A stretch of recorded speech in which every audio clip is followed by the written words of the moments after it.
शांति शांति शांति। ओम सहना भवतु सहनौ भुनक्तु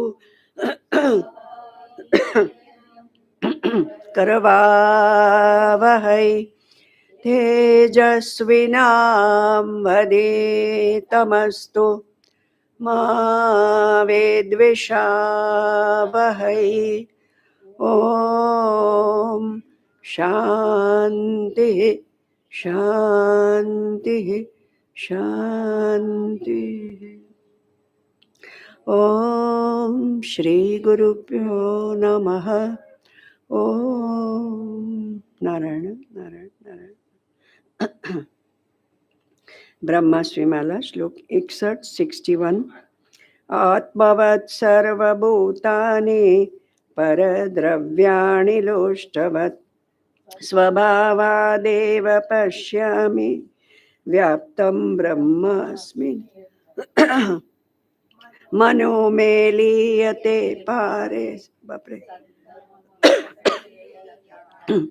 शान्ते स्फटिकसङ्काशे ब्रुवे ब्रह्मास्मि सर्वथा मग्नोन्मग्नोऽस्मि निःसिम्नि परमानन्दसागरे मानसे हिमखण्डो वा ब्रुवे ब्रह्मास्मि सर्वथा दृष्टिः स्थिरा विना दृश्यं प्राणः स्थिरा विना यमम् वृत्तिः स्थिरा विना लम्बं ब्रुवे ब्रह्मास्मि सर्वथा अन्तर्वृत्त्या बहिर्वृत्त्या अनुभव्याम्यनन्तरं सच्चिदानन्दसन्दोहं ब्रुवे ब्रह्मास्मि सर्वथा ब्रुवे ब्रह्मास्मि सर्वथा।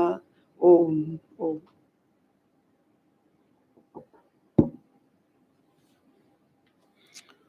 ॐ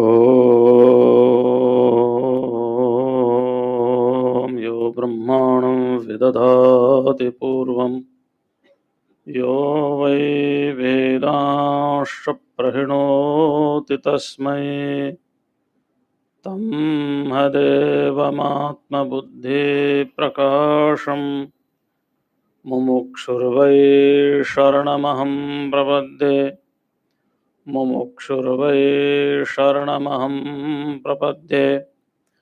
ॐ शान्तिः शान्तिः शान्तिः। गुरुर्ब्रह्मा गुरुर्विष्णु गुरुर्देवो महेश्वरः गुरुः साक्षात् परब्रह्म तस्मै श्रीगुरवे नमः। अखण्डमण्डलाकारं व्याप्तं येन चराचरं तत्पदं दर्शितं येन तस्मै श्रीगुरवे नमः। नारायणसमारम्भां श्रीशङ्कराचार्यमध्यमाम् अस्मदाचार्यपर्यन्तां वन्दे गुरुपरम्परां वन्दे गुरुपरम्पराम्। ॐ शान्तिः शान्तिः शान्तिः। भगवान दत्तात्रेय ने जिनसे जो शिक्षा ग्रहण की उसका यहाँ वर्णन है। कल हमने वायु पर प्रकाश डाला और आज है जल क्या है, और भारत सरकार का एक मोटो है जल ही जीवन है। दत्तात्रेय के समय पानी बहुत था,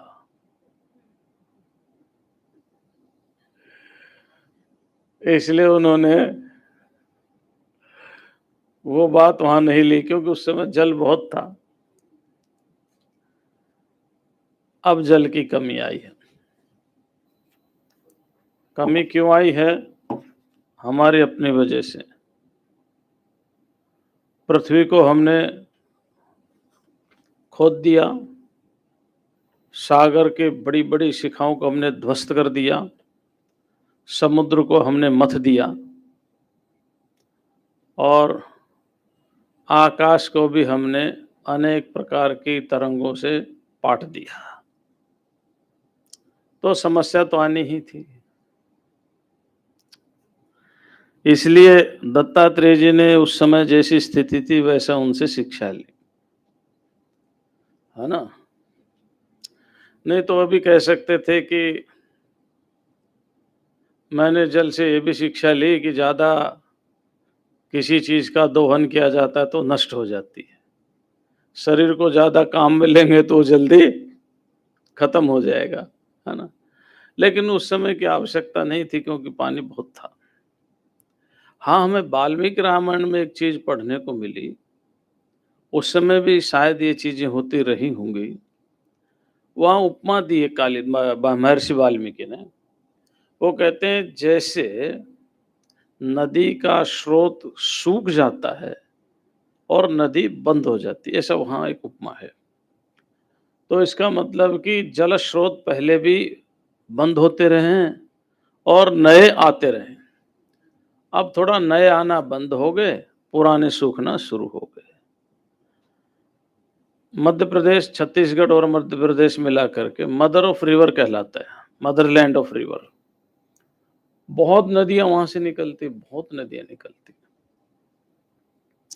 लेकिन वहां भी अब कम होने लग गई। अभी तो ये वैज्ञानिक ऐसा कह रहे हैं कि नर्मदा जी भी कुछ सालों बाद सूख जाएगी, ऐसा कह रहे हैं।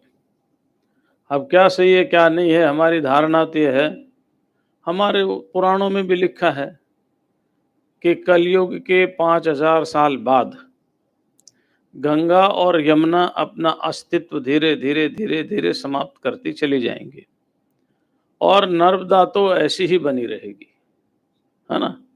ऐसा लिखा है, पुराणों में लिखा है।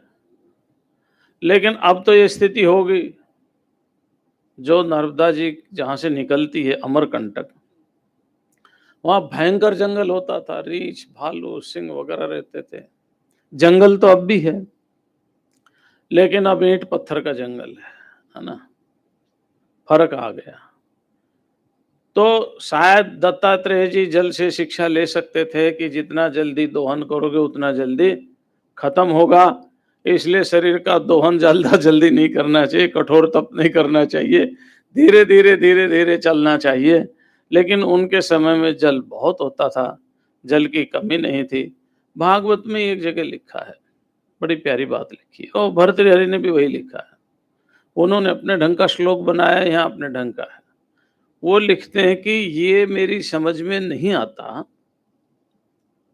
ये धन दुर्मदांध लोगों की सेवा क्यों करते। भागवत में ही शब्द है, धन दुर्मदांध, यानी धन से जो अंधे हो गए हैं और क्रूर हो गए, कठोर हो गए।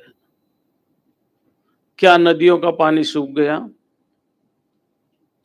क्या वृक्षों ने फल देना बंद कर दिया? क्या वलकल वस्त्र मिलते नहीं? आप तो उस समय की बात करें, आज तो पेड़ की छाल से स्पेशल कपड़े बना करके पहने जाते हैं, ये तो ट्रेंड चल गया।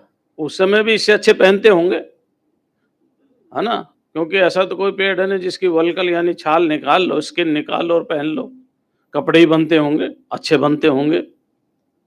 तो क्या वृक्षों ने वलकल खत्म हो गए? क्या वृक्षों ने फल देना बंद कर दिया?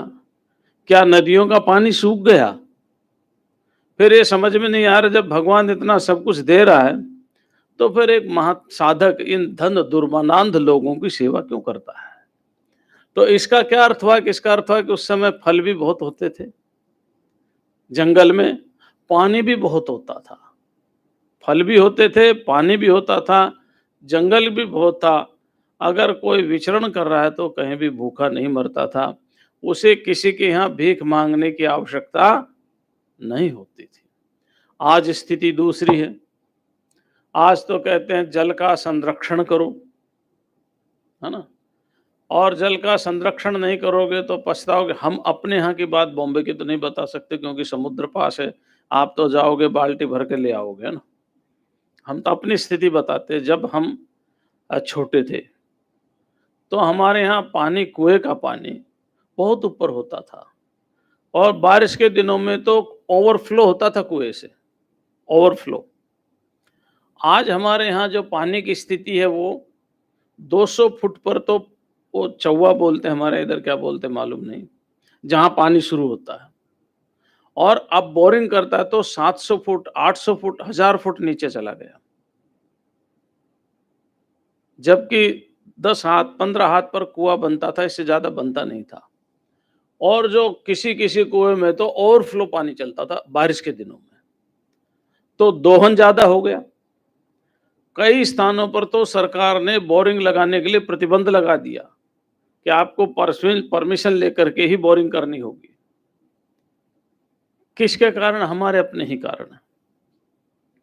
वृक्ष हमने काटे, समुद्र को हमने मथा, पर्वत को हमने मथा, तोड़ दिया बड़ी-बड़ी चट्टानें, ध्वस्त कर दिए पर्वत की बड़ी-बड़ी चट्टानें। आप बद्री केदारनाथ जाकर के देखो, बद्रीनाथ के रास्ते में जाएँगे तो एक जेपी, जिन्होंने एक्सप्रेसवे बनाया, यमुना एक्सप्रेसवे, मायावती के समय बड़ा उसका बोलबाला रहा। कंपनी है, फर्म है, उसने या उसके साथ मिलकर के औरों ने या जैसे भी एक बहुत बड़ा पहाड़ के अंदर पूरा का पूरा गांव बसा रखा है। ऊपर से बर्फ है, पहाड़ है, नीचे से टनल खोद करके। और जैसे अभी हम यहाँ गए थे परसों, हमारे प्रकाश मेहता हमें सेतु दिखा के लाए थे, है ना? अब उसमें कितनी लंबी टनल है? मेरे ख्याल से 6-7 किलोमीटर की तो होगी, मुझे मालूम नहीं, है ना? हैं? 22 किलोमीटर की तो नहीं लगी, है ना? ये नरीमन पॉइंट क्या है, यहाँ निकलती है वो, हैं? हाँ, जो भी, हम जहाँ तक गए वहाँ 22 किलोमीटर नहीं लगी। पर चलो जो भी है, वो टनल पहाड़ के, मैंने कहा ये ऊपर समुद्र है क्या? प्रकाश से पूछा, इतनी बड़ी टनल बना दी। बोला नहीं, ऊपर समुद्र नहीं है। ये आप हैंगिंग गार्डन के पास का जो पहाड़ देखते थे, उस पहाड़ को काट करके टनल बनाई, समुद्र नीचे ही है। अब सोचो, जिस इतनी टनल बनाई है, कितना ब्लास्ट हुआ होगा, कितनी गर्मी हुई होगी, कितना उसमें लौह लगा होगा, कितना उसमें लोहा ही हो गया, जो भी स्टील वगैरह जितना भी सब कुछ है, लोह की वैरायटी है। वो लोह जहाँ से आया होगा, वहाँ से कितना ज़मीन खोदा होगा, वहाँ से भी तो लोह भी तो कहीं ज़मीन से ही आया होगा ना, वहाँ भी तो खुदाई होगी। तो कितना प्रकृति के साथ डिसबैलेंस हुआ होगा एक टनल बनाने में। ऐसे भारत में कितनी टनल है और दुनिया में कितनी टनल है, कितना मतलब डिसबैलेंस प्रकृति का किया है, उसका परिणाम हम आज भोग रहे हैं। आज पानी के लिए टैंकर मंगाए जा रहे हैं और कल टैंकर भी बंद हो जाएंगे। जैसे आपकी बिजली में बिल आता है ना, वो व्हाट्सएप पर कर दिया ना आजकल, मोबाइल पर जितना चिप बना दी, जितना चार्ज करो उतनी बिजली जलेगी। शायद पानी की भी ऐसी स्थिति हो जाए। तो ये हालत हमने की, किसी और ने नहीं की, हमने की। हम अननेचुरल बारिश करवाने के चक्कर में दुबई का देखो क्या हाल हुआ था, है ना? इसलिए जल जो है ना, दत्तात्रेय के भगवान के समय बहुत ज्यादा था, तो उन्होंने जो शिक्षा ली वही हम बात कर रहे हैं, है ना? आज की शिक्षा हमें क्या लेनी है? कम से कम जल का दोहन करना है। जल ही जीवन है, इसलिए उसका सदुपयोग करना चाहिए। चलिए श्लोक पढ़ते हैं, भगवान दत्तात्रेय के पास चलते हैं। बड़ी सुंदर बात कही। स्वच्छः प्रकृतितः स्निग्धो माधुर्यस्तीर्थ भूर्नृणाम मुनिः पुनात्यपां मित्रमिक्षोपस्पर्शन कीर्तनहि। प्रकृतितः स्वच्छः, जल प्रकृति से ही साफ सुथरा होता है। नदियों का पोल्यूशन हो गया नदियों में, और मेरा जहाँ तक, आप दिल्ली गए ही होंगे, दिल्ली गए होंगे तो यमुना किनारे भी गए होंगे। आप यमुना में हाथ नहीं लगा सकते, इतना गंदा पानी है। आचमन की तो बात दूर छोड़ दो, है ना? जिस यमुना की इतनी महिमा पुराणों में गाई गई है, वो यमुना दिल्ली में है ही नहीं, तो वो वृंदावन क्या पहुंचेगी? सारा का सारा पानी एक आगे चल करके हरियाणा और हिमाचल के बॉर्डर पर एक हथिनी डैम बनाया है। हरियाणा सरकार ने सारा का सारा पानी वहां दे दिया। एक बूंद यमुना का पानी दिल्ली में नहीं आता। अब आप तो भजन गाते हैं ना, मारा घट में भी राजता, है ना? गाते ना। अब जमुना महारानी आपके घट में कहां से आएगी जब यह वृंदावन में नहीं है? तो सोचो, वृंदावन में यमुना नहीं है, ये दूषित किसने किया? हमने किया। और जल स्वभावतः स्वच्छ होता है। आप अपना गंदा पानी नदी में डालना बंद कर दो, बारिश आएगी तो नदी अपने आप सब कचरा लेती जाएगी, स्वच्छ हो जाएगी। कोई झाड़ू लगाने की उसमें आवश्यकता नहीं। गंगा नदी के ऊपर राजीव गांधी से लेकर के और अब तक अरबों रुपए खर्च हो गए, अरबों। थोड़ा बहुत मेहनत मोदी की सरकार लेके आई, कानपुर वगैरह के पास थोड़ी स्वच्छता, पूरी नदी की नहीं, थोड़ी सी एरिया में। हरिद्वार, इलाहाबाद कुंभ, प्रयागराज कुंभ, अब तो प्रयागराज हो गया। प्रयागराज कुंभ अभी आएगा तो 12 और 13, 12 दिसंबर 13 जनवरी, है ना? प्रयागराज कुंभ में जब तीसरा शाही स्नान हुआ तब हरिद्वार से गंगा जी का पानी पहुंचा था। पहले 2 शाही स्नान में तो जो काली सिंध नदी है, जिसको शारदा नदी बोलते हैं, जो मानसरोवर से चल करके और वो नेपाल के बॉर्डर, टनकपुर साइड में नेपाल और भारत के बॉर्डर से होकर के आती है, आगे जाकर उसका नाम घग्गर नदी हो जाता है, उसी का नाम आगे जाकर के सरयू नदी हो जाता है। सरयू भी वही है, काली सिंध भी वही है, शारदा भी वही है, उसी के नाम घग्गर भी, अलग अलग नाम हो जाते। उसकी नहर का पानी लाया गया था। ये तो हालत है गंगा जी की। तो कहने का मेरा मतलब है कि बारिश के दिनों में अपने आप स्वच्छ हो जाती नदियां, बस हम गंदगी करना बंद कर दें। इंसान गंदगी करना बंद कर दें, नदियां अपने आप स्वच्छ हो जाती हैं।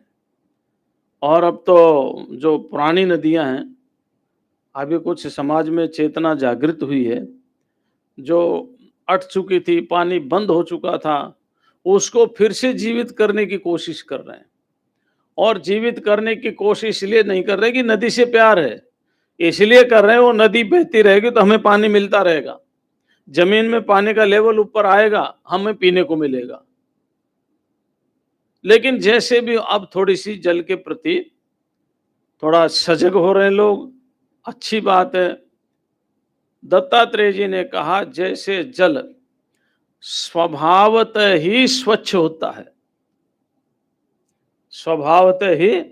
अच्छा, ठीक है।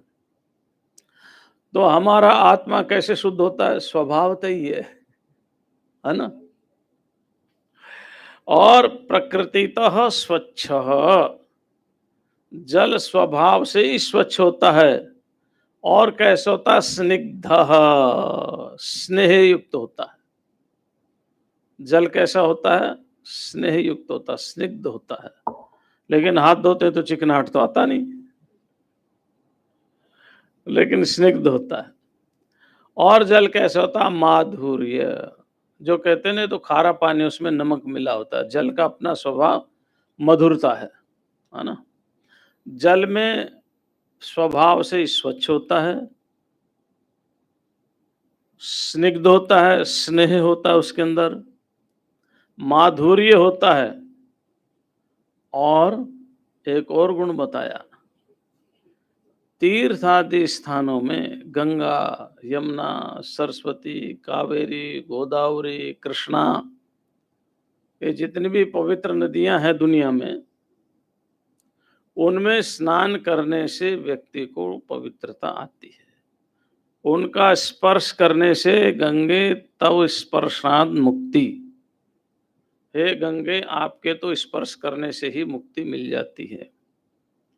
गंगा गंगेति यो ब्रूयात् योजनानां शतद्विरपि मुच्यते सर्व पापेभ्यो विष्णुलोकम से गच्छति। 200 योजन, यानी आप 600 से 800 किलोमीटर के जब गंगा जी से दूर हैं तो भी तो एक बार गंगा जी कह दो तो आप पाप मुक्त हो जाएंगे। अब ये लिखा है, होते नहीं होते तो भगवान जाने। भगवान शंकराचार्य ने तो गंगा जी बहुत महिमा गाई है, बड़े हो तो वहां तक लिखते हैं कि आपके कुतो वीची वीचर, आपकी एक बार वीची समझते ना, तरंगे, है ना, वीची माने तरंगे। हाँ, आप कोई एक बार वीची में स्नान करने के बाद किसी को अवीची प्राप्त नहीं होता। अवीची माने नरक, माने संस्कृत की अपनी छटा है। हे माँ गंगे, एक बार आपकी तरंगों में जिसने स्नान कर लिया फिर उसको नरक की प्राप्ति नहीं होती।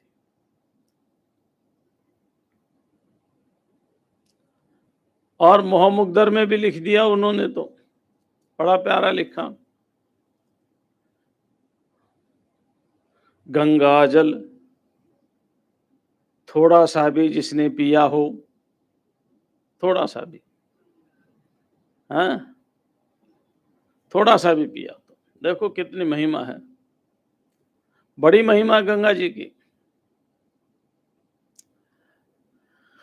वाल्मीकि रामायण में थोड़ा प्रसंग दूसरा है और भागवत पुराण में प्रसंग दूसरा है। वाल्मीकि रामायण का प्रसंग है कि हिमालय की 2 पुत्रियां थी। हिमालय की 2 पुत्रियां थी, ये वाल्मीकि रामायण में। एक का नाम तो सती था और एक का नाम गंगा था। गंगा को देवताओं ने पुत्री का धर्म से हिमालय से लेकर के चले गए। पुत्री का धर्म समझते ना, जिसको आजकल दत्तक बोलते हैं, एडॉप्टेड, है ना, कि भाई आज से हम इसको गोद लेते हैं, हमारी पुत्री है। फिर वो कपिलोपाख्यान पूरा था, मैं क्योंकि समय भी मुझे दिख रहा है घड़ी में और गुरुजी की बात भी करनी है। कपिलोपाख्यान तो मालूम है ना आपका, सगर जिसके 60,000 पुत्र एक पत्नी से हुए और एक पुत्र एक पत्नी से हुआ। सगर ने यज्ञ प्रारंभ किया, राजा पहले करते ही थे।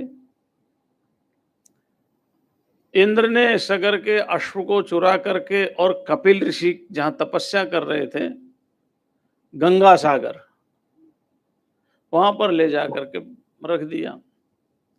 अब ये 60,000 पुत्र जो है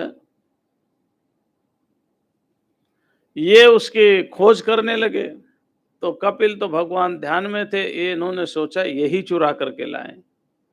ये सब अपशब्द कहने लग गए, कपिल को क्रोध आ गया तो जल करके राख हो गए। अब जो दूसरी पत्नी से उत्पन्न हुआ था अंशुमान, अंशुमान ने अपने भाइयों के उद्धार के लिए बहुत कोशिश की। पता चला तो उन्होंने, कपिल ने कहा, जो गंगा जी को स्वर्ग से लेकर के आएगा उसके जल के स्पर्श से इनकी मुक्ति होगी। अब गंगा जी को लाने के लिए महाराज तप किया, अंशुमान ने तप किया, उसके पुत्र दिलीप ने तप किया और उसके पुत्र भगीरथ ने तप किया। तब भगीरथ के तप से गंगा जी आई, तो वहां लिखा है जिस समय गंगा जी आई तो उसके वेग को कोई धारण नहीं कर सकता था। भगवान शंकर से प्रार्थना की, वेग को धारण किया। जैसे ऋषि मुनि को पता चला गंगा जी ने शंकर की जटा का स्पर्श किया है और अब ये परम पवित्र हो गई है तो गंगा जी में स्नान करने के लिए आए। ये एक वाल्मीकि रामायण का प्रसंग है। मैंने इसलिए सुना है कि भागवत का प्रसंग तो आपको मालूम ही है, अब वाल्मीकि रामायण का प्रसंग सुनाया। तो गंगा पवित्र करने वाली है, यमुना पवित्र करने वाली है, कृष्णा पवित्र करने वाली, कावेरी कवे गोदावरी पवित्र करने वाली है। जले अस्मिन सन्निधिम कुरु, सभी नदियों का नाम ले दिया, आप आवाहन कर दिया कि इस जल में आकर के, नर्मदा परम पाविनी है, वो तो जटाशंकरी है, शंकर पुत्री है ना। नर्मदा का तो अच्छा एक बात बताएं, नर्मदा क्या है क्या नहीं हो तो अलग चीज है, लेकिन गुजरात का तो जीवन है ना। अब वो सरोवर बनाया है, यहाँ पर क्या सरदार है ना, सरदार सरोवर, सरदार सरोवर बड़ा विशाल बनाया है और उसमें 3 राज्य का पैसा लगा है, मध्य प्रदेश का, गुजरात का और राजस्थान का। उसमें लिखा हुआ है किस स्टेट से कितना पैसा मिला लगाया इसमें। हम देख के आए थे, सारा पढ़ के आए, तो जितना जिस हिसाब से पैसा लगा उस हिसाब से उसका पानी उस स्टेट को जा रहा है।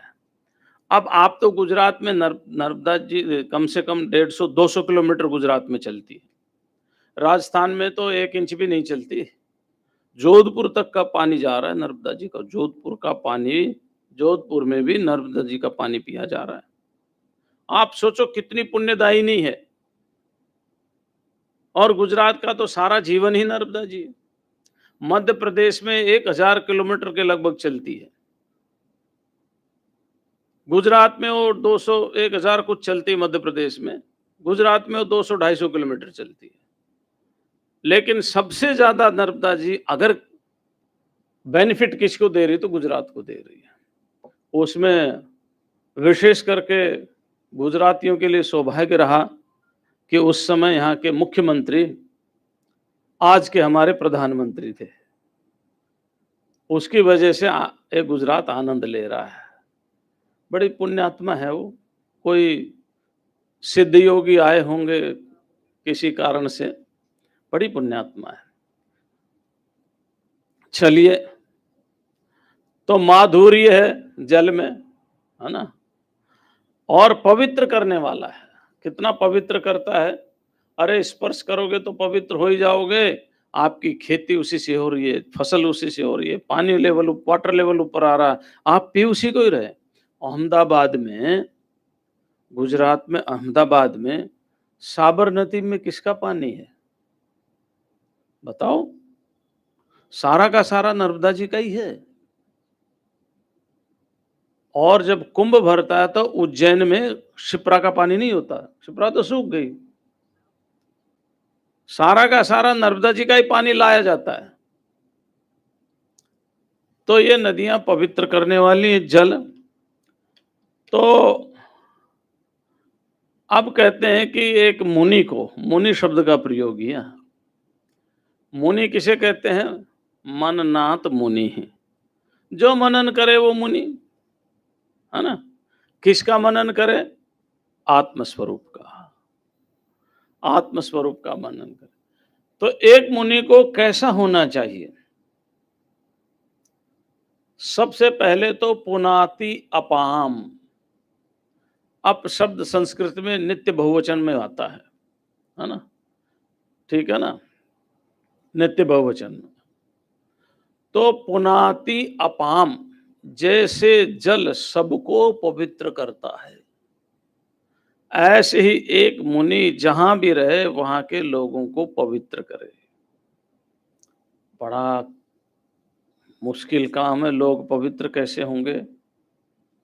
उसके तप के प्रभाव से अपना जीवन बदल देंगे। हमारे पहले बहुत महात्मा हुए हैं भारत में, और आप भी देखो किसी किसी क्षेत्र में कोई 400-500 साल पहले महात्मा हुआ होगा कोई, उसने अपने भक्तों को कहा होगा कि आप बीड़ी नहीं पिएंगे, नशा नहीं करेंगे, उस समय बीड़ी नहीं होती होगी तो तम्बाकू होता होगा, आप ये नहीं करेंगे। उस महात्मा को मानने वाले जो 300 साल पहले हुआ होगा, 400 साल पहले हुआ होगा, उस क्षेत्र के लोग आज भी नशा मुक्त हैं। ये पवित्र हुआ या नहीं हुआ? ऐसे बहुत कई महात्मा मिलेंगे, हर क्षेत्र में मिलेंगे, आप अगर गहराई से देखोगे। तो एक संत के प्रभाव से इस घोर कलयुग में भी बहुत से परिवार नशा मुक्त हैं। हमारे यहाँ राजस्थान में एक जंभेश्वर है ना महाराज हुए, उन्होंने 20 और 9 29 हो गए ना नियम दिए, इसलिए उनको 20 और 9 के कारण बिश्नोई बोलते हैं। उन्होंने एक नियम दिया कि आप पेड़ नहीं काटोगे। आपको मालूम है एक हरिण का बच्चा किसने, सलमान खान ने मारा था, किसने मारा था? उसको नानी याद आ गई थी, क्योंकि वो बिश्नोई एरिया में जाके मार दिया, और बिश्नोई की यहाँ प्रतिबंधित है हिंसा करना।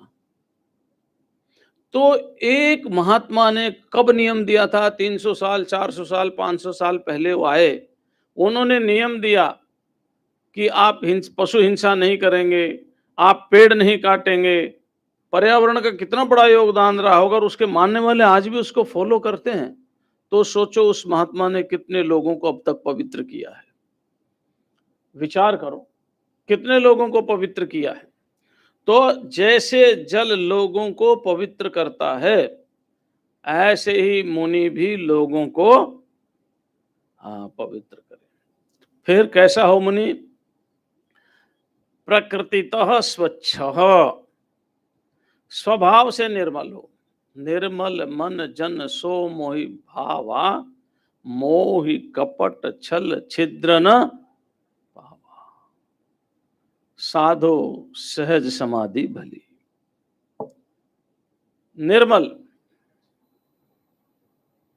सबको हंसते हुए टाल जाए, ओ कोई बात नहीं, लेट गो करता हुआ चला जाए, है ना? निर्मल। पत्थर मार रहा है तो ठीक है, गाली दे रहा है तो ठीक है, फूल की माला डाल रहा है तो ठीक है। तो साधु को सहज स्वच्छ होना चाहिए, यानी उसको स्वभाव उसका निर्मल होना चाहिए। अच्छा, निर्मल स्वभाव का समाज पर बहुत भारी प्रभाव पड़ता है ना? और स्निग्ध, महात्मा को रूखा नहीं होना चाहिए, है ना? चिकना चिकना होना चाहिए। चिकना मतलब उसके अंदर प्रेम की धारा बहनी चाहिए, उसके अंदर माधुर्य गुण होना चाहिए। वो बोले तो ऐसा लगे जैसे रस टपक रहा है। इनकी वाणी सुनते ही रहो, सुनते ही रहो, सुनते ही रहो, ऐसा लगने लग जाए। तो मुनि को, महात्मा को, एक साधक को स्निग्ध होना चाहिए, रूखा नहीं होना चाहिए। अच्छा एक बात बताओ, चलो आप तो सब समझदार हैं, अगर परमात्मा रूखा हो जाए तो हमारी क्या स्थिति होगी? हैं? बहुत बुरा हो जाएगा। तो परमात्मा का भजन करने वाला महात्मा रूखा हो जाए तो बड़ा मुश्किल हो जाएगा ना। तो जिसका हम भजन कर रहे हैं कम से कम उसके अनुसार तो रहें। कितने लोग भगवान को गाली देते हैं, कितने लोग आस्तिक, और नास्तिक भी कोई बहुत ज्यादा आस्तिक भी कोई बहुत ज्यादा आस्तिक नहीं है, टेम्परेरी हैं सारे के सारे। हाँ, 1% को छोड़ दो तो आस्तिक भी टेम्परेरी, आस्तिक जरा सी विपत्ति है सब कुछ छोड़ के चले जाते हैं। लेकिन भगवान सबको जल दे रहा है, वायु दे रहा है, अग्नि दे रहा है, रहने के लिए पृथ्वी दे रहा है, और आने जाने के लिए आकाश दे रहा है। दे रहा है ना, कितना दयावान है, कितना करुणावान है, कितना प्रेम है, कितना प्रेम है। भगवान शंकर भस्म लगाते हैं, चिता भस्मालेपः नृगा पिपरिक्मा। तो भस्म क्यों लगाते हैं? वो कहते हैं कि जब जीव अंतिम दशा में होता है, मरने पर होता है, तो सारे लोग उस समय मिलने के लिए आते हैं। कोई कहता हमें पहचानते हो? पहचान के बाद तो ये हालत हुई है ना। सब कुछ करते हैं केवल एक टेम्परेरी दिखावा करने के लिए, फिर वो मर जाता है। सबको ही मरना है ना? कोई तो ऐसा है नहीं जो जीवित रहेगा। आया है सो जाएगा, राजा रंग फकीर। एक सिंहासन चढ़ी चला, एक बंधा जंजीर, जैसे जिसके कर्म उसी के अनुसार उसकी गति। फिर जब उसको शमशान में ले जाया जाता है तो उसके पास फिर कोई मिलने नहीं जाता। कोई जाता है मिलने? ज्यादा से ज्यादा तीसरे दिन एक कपाल क्रिया होती है। कुछ 2-4 लोग जाते हो कपाल क्रिया करके, वो क्या फूल इकट्ठा करते हैं ना गंगा जी में प्रवाहित करने के लिए। ये है अस्थि कलश तीसरे दिन। उसके बाद कोई नहीं जाता वहां। अब वो पड़ा पड़ा सोचता है कि मैंने जिंदगी भर परिवार के लिए इतना किया, पत्नी एक बार भी मिलने नहीं आ रही, बच्चे एक बार भी नहीं आ रहे, अब मैं क्या करूं, मैं तो मारा गया। और वो दुखी होता, पीड़ित होता है, परेशान होता है, अपने कर्मों से तड़पता है, चिल्लाता है, उसकी दयनीय दशा हो जाती है। उस समय भगवान शंकर कहते हैं, बेटे चिंता मत करो, दुनिया में जब कोई तुम्हारा नहीं, मैं तुम्हारा हूं। और उसकी राख अपने शरीर पर लगा लेते हैं और उसको परम शांति देते हैं। ऐसी स्थिति करुणावान परमात्मा है, ऐसा करुणावान परमात्मा है। तो एक साधक को बहुत ही स्निग्ध होना चाहिए, उसके अंदर प्रेम की धारा बहनी चाहिए, उसके अंदर करुणा की धारा बहनी चाहिए, क्योंकि वो करुणा वरुणालय परमात्मा की उपासना कर रहा है। और उपास्य के गुण उपासक में आने चाहिए। उपास्य के गुण उपासक में, उपासक उपास्य नहीं बन सकता जब तक कि अद्वैत ज्ञान नहीं होगा, पर जब तक उपासना कर रहा है तो उस उपास्य के गुण भी उपासक में आने चाहिए। तो स्निग्ध और माधुर्य, क्या बात है, मधुरता जीवन में बहुत होनी चाहिए। और तीर्थ भूर नृणाम, संस्कृत में एक श्लोक है कि साधु चलते फिरते तीर्थ है ना, चलते फिरते तीर्थ है। कालेन पुनाति तीर्थानि सद्य साधु संगति। तीर्थ तो समय आने पर फल देंगे, लेकिन ये जो संत है ना, तीर्थ रूप है, ये उसी समय अपना फल दे देते हैं। अब बहुत उदाहरण है जो संतों के संपर्क में आकर के अपना जीवन ही बदल दिया, और वो भी एक श्रेष्ठ महात्मा हो गए। बड़े ऐसे उदाहरण हैं। अब सभी उदाहरण हम नहीं देंगे, कुछ आप भी ढूंढना, है ना? जैसे महाप्रभु के जीवन में, चैतन्य महाप्रभु के जीवन में जगई मगई आए थे। जैसे गौतम बुद्ध के जीवन में अंगुलीमान डाकू आया था। जैसे महर्षि दयानंद के जीवन में डाकू तो नहीं था, लेकिन नास्तिक था, शराब वगैरह पीता था, बहुत बुरा हाल था। महात्मा मुंशीराम आया था, बाद में उनका नाम स्वामी श्रद्धानंद हुआ। एक श्रेष्ठ सन्यासी, गांधी के समय भी उन्होंने कांग्रेस को प्रेजाइड किया था, कांग्रेस की मीटिंग को प्रेजाइड करते थे, भयंकर नास्तिक थे। ऐसे अनेक महात्मा हैं जिनके संपर्क में आने से, एक महात्मा प्रवचन कर रहे थे,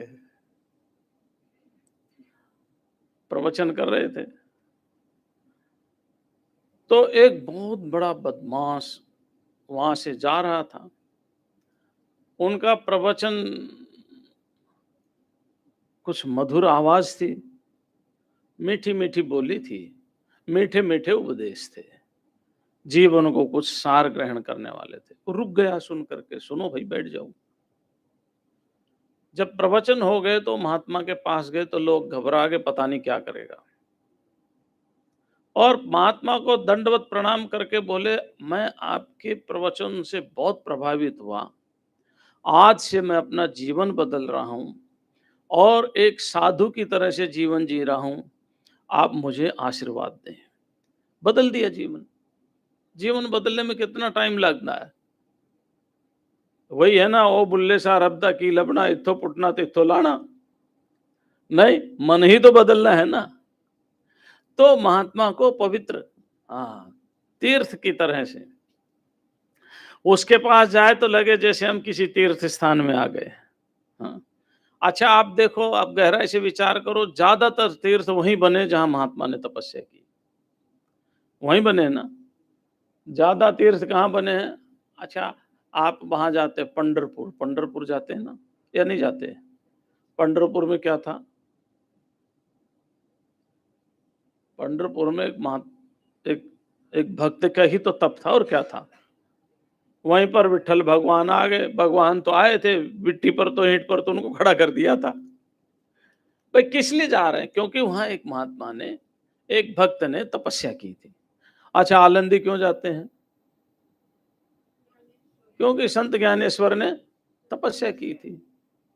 त्र्यंबकेश्वर क्यों जाते हैं? क्योंकि महर्षि गौतम ने तपस्या की थी। वहीं पर निवृत्तिनाथ की समाधि है। मैं तो ये, चूंकि महाराष्ट्र में ये उदाहरण दे रहा हूं, लेकिन जहां कहीं भी देखो, जो भी एक सिद्ध महात्मा जहां हो गया, वो स्थान तीर्थ बन गया, तीर्थ बन गए वो स्थान। इसलिए महात्मा को तीर्थ स्वरूप कहा गया, तीर्थ स्वरूप। खुद भी पार होता है और दूसरों को भी पार करता है। ऐसे होना चाहिए। और आहा, इक्षस्पर्शन कीर्तन ही, बड़ी सुंदर बात कही। महात्मा को देखे तो मन आनंद से भर जाए, महात्मा के पास बैठ के उनकी वाणी को सुने तो मन आनंद से भर जाए, और महात्मा का स्पर्श करे तो आनंद से भर जाए। उपनिषद है एक,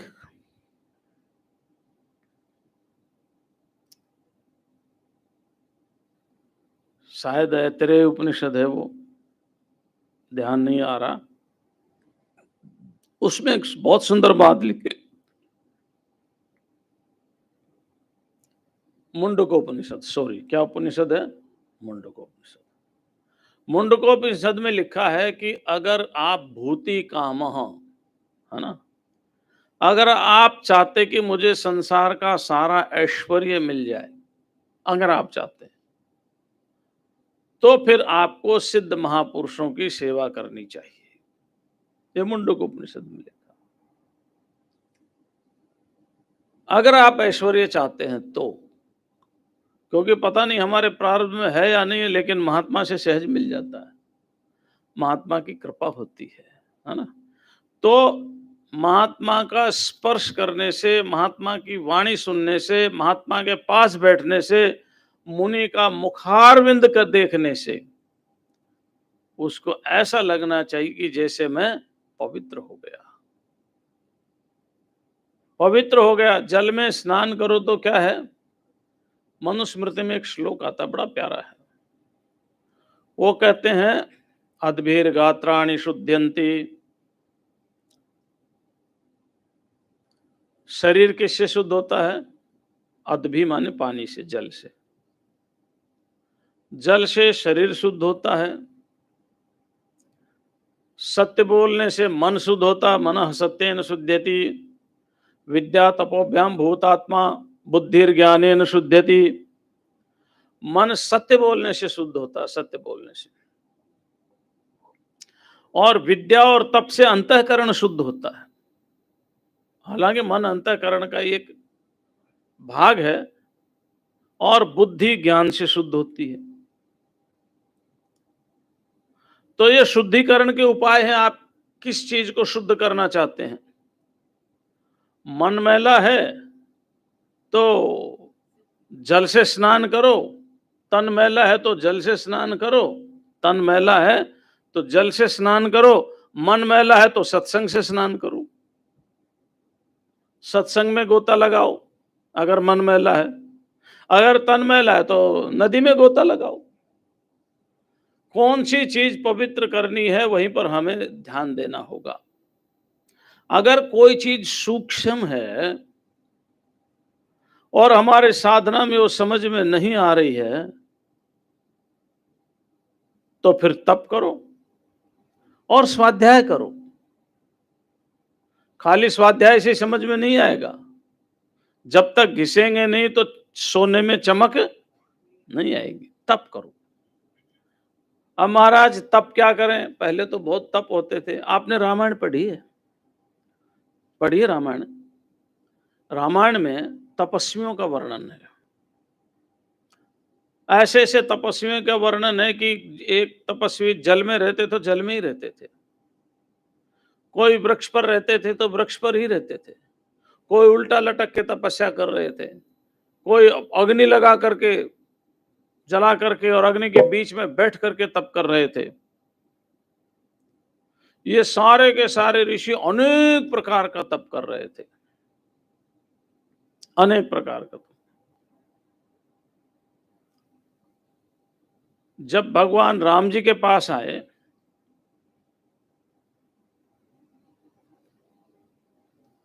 तो उन्होंने कहा हम अपने तपोबल से सारे राक्षसों को खत्म कर सकते हैं, लेकिन फिर हमारा तप क्षीण हो जाएगा, इसलिए आप खत्म करो।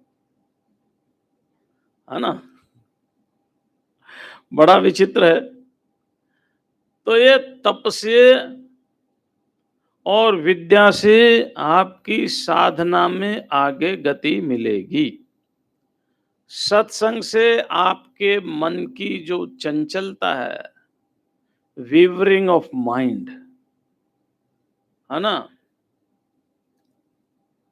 वो आपका कम होगा, क्योंकि दिशा मिलेगी, जाना किधर है। तो साधक को कैसा होना चाहिए? बड़ी सुंदर बात कही। साधक को कैसा होना चाहिए? प्रकृतितः स्वच्छ। उसको स्वच्छता की चद्दर ओढ़नी ना पड़े, स्वभाव से ही स्वच्छ हो। मतलब स्वभाव से स्वच्छ का अर्थ है निर्मल हो, है ना? देखो कई बार क्या होता है, अब ये तो पहनावा है ना? कई बार हमारे विरक्त महात्मा खाली एक कौपीन बांध करके घुटने तक का ही कपड़ा पहन लेते हैं, है ना? और रहते हैं वो ऐसे ही रहते हैं, लेकिन महात्मा बहुत पवित्र होते हैं, बड़े अच्छे होते हैं। तो स्वच्छ का अर्थ यहाँ ठीक है, बाहर के वस्त्र भी ठीक होने चाहिए। एक संस्कृत में व्यंग है, व्यंग ऐसा है, वास प्रमाणम खलु योग्यताया, वासो विहीनम विजहाति लक्ष्मी, श्वेतांबरम वीक्ष ददौ स्वकन्याम, दिगांबरम वीक्ष विषम समुद्र। कहते हैं वेल ड्रेस्ड अप होना चाहिए, अच्छी ड्रेस पहननी चाहिए। हमारे तो ड्रेस वाला है ही है ये, है ना? अच्छी ड्रेस पहननी चाहिए, क्योंकि अच्छी ड्रेस, अच्छा पहनावा आपकी योग्यता का प्रमाण है। तो कैसे योग्यता का प्रमाण है? बोले देखो, समुद्र में कन्या भी प्रकट हुई थी और जहर भी प्रकट हुआ था, विष भी प्रकट हुआ था। विष्णु भगवान ने बढ़िया सफेद कपड़े पहन रखे थे, टिप टॉप थे, पता नहीं कोई सेंट वगैरह भी लगा रखा था, नहीं लगा रखा था, है ना? लेकिन वस्त्र बहुत सुंदर पहन रखे थे। और भगवान शंकर, आहा कौपिनवंता खलु भाग्यवंता, एक मृगशाला धारण कर रखी थी। तो सुंदर वस्त्र देख करके समुद्र ने विष्णु को तो अपनी कन्या दी और शंकर को जहर दिया, है ना? एक को विष दिया और एक को कन्या दी। तो अब ठीक है ना? जंगल में रहो तो जैसे भी रहो, लेकिन समाज में रहो तो एक मर्यादा में रहना चाहिए और थोड़ा ठीक ठाक रहना चाहिए। भक्ति का मतलब पागलपन नहीं होता, भक्ति का मतलब पा करके फिर गल करना होता है। हुण तुसी पहले पाओ ता गल्ला करो, नहीं, है ना? भक्ति का मतलब पागलपन नहीं होता। अच्छा, हमारे यहाँ एक साइकोलॉजी है, मनोविज्ञान उसको बोलते हैं। हमारे यहाँ तो सारा मनोविज्ञान भगवत गीता में छिपा हुआ है, महाभारत में छिपा हुआ है। लेकिन एक वेस्टर्न जो स्कॉलर्स है, उन्होंने एक अलग सब्जेक्ट बना दिया और उन्होंने एक शब्द दिया एबनॉर्मल। अब ये जो एबनॉर्मल है, एबनॉर्मल एक नॉर्मलिटी का एक रेशो दे दिया, भाई ये इस तरह का होगा, उसको नॉर्मल कहेंगे। उससे नीचे तो एबनॉर्मल है, उससे ऊपर है तो एबनॉर्मल, और he is very abnormal person, है ना? बहुत बहुत ऊंचा आदमी है भाई, एबनॉर्मल है ना, नॉर्मलिटी से है वो है। नॉर्मलिटी से नीचे है। तो एक तो नॉर्मल लोग सभी रहते हैं, लेकिन साधु को थोड़ा एबनॉर्मल होना चाहिए, है ना? तो ऐसा होना चाहिए महात्मा को। तो स्वच्छ का अर्थ है कपड़े बढ़िया हों, बढ़िया का मतलब कीमती से नहीं, कीमत से नहीं है। जो भी हो, फटे पुराने भी हो तो बढ़िया सील करके सुई धागा से, और साफ सुथरे होने चाहिए, क्योंकि that is the reflection of your inner. आपके अंदर का ही बाहर दिखाई दे रहा है। हमारे एक महात्मा थे, बुजुर्ग हो गए थे, बड़े बुजुर्ग हो गए थे, और उन्होंने एक कमरा बनवाया, एक कमरा, एक थोड़ा बैठने की जगह, लेटरिन बाथरूम सब कुछ बनवाया। ज्यादा नहीं बड़ा बनाया, छोटा ही बनाया। लेकिन वो महात्मा जो चलने में मुश्किल थे, रोज सुबह उसमें अपने कमरे में सफाई करके पोछा लगाते थे। क्यों? क्योंकि जीवन भर पवित्रता से रहे। अब वो वृद्धावस्था में ना चलने की सामर्थ्य में भी गंदगी नहीं देख सकते। तो एक साधु का स्वभाव हो जाता पवित्र होना, उसमें स्नेह हो, उसमें माधुर्य हो। हाँ, हमें किसी राजनीतिक बात नहीं करते इस मंच पर, लेकिन कल सुप्रीम कोर्ट ने एक बहुत बड़ी बात कही। जो केजरीवाल का पीए था उसके ऊपर जमानत ना देने पर, उन्होंने कहा कि जब एक एमपी आपका वो एक मुख्यमंत्री से मिलने के लिए भय खाएगा तो आम पब्लिक कैसे मिलेगी? एक मुख्यमंत्री के पास तो आम पब्लिक भी जाएगी, फिर वो जाएगी नहीं, वो डर लगेगा उनको, फिर कैसे उद्धार होगा? अगर यही हाल साधु की है, अगर साधु के पास जाने से डर लगा तो फिर लोगों का कल्याण कैसे होगा? आप जो पॉइंट मैं बता रहा हूं वो बता रहा हूं। फिर साधु के पास जाने से डर लगेगा, अरे कहीं श्राप ना दे दे, कहीं क्रोध ना कर दे, कहीं डंडा ना मार दे, तो पब्लिक का कल्याण कैसे होगा? संसार तो अच्छा बुरा का सम्मिश्रण है, अच्छे भी हैं बुरे भी हैं, इसलिए साधु को मधुर होना चाहिए, है ना? मधुर मधुर नाम भगवान का है, मधुर मधुर जीवन हमारा हो, ये हमें जल से शिक्षा ग्रहण करनी चाहिए। अच्छा, अब क्या कितने गुरुजी हो गए? पृथ्वी, हैं? वायु, आकाश, जल, अब है अग्नि, है ना? अब अग्नि की चर्चा कल करेंगे, फिर थोड़ा फास्ट चलेंगे। हाँ, क्योंकि जो सार है वो तो बता ही दिया। अभी 5 गुरु हैं, 24 गुरु हमें बताने हैं। तो आज इतना ही, शेष कल। ओम शांति शांति शांति। ओम